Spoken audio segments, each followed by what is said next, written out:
Hello friends, આજે આપણે બનાવીશું બિલ્લાનું શરબત. તો બિલ્લાના શરબત બનાવવા માટે એક બિલ્લું લીધું છે, એક લીંબુ, જરૂર મુજબ ખાંડ, મીઠું અને બરફ, પાણી. તો આ પાણીમાં બિલ્લાને કટ કરી અને એનો ગર છે એ પાણીમાં ઉમેરીશું.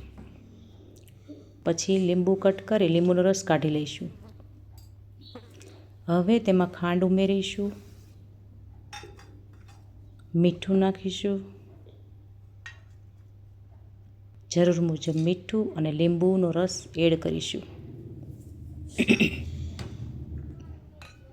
હવે તેને બ્લેન્ડરની મદદથી ક્રશ કરી નાખશું. ક્રશ કરતાં થીક બની જશે.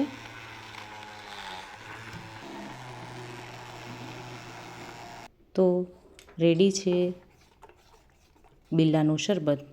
ઉનાળામાં લૂ લાગે ત્યારે બિલ્લાનું શરબત ખૂબ જ ઉપયોગી છે.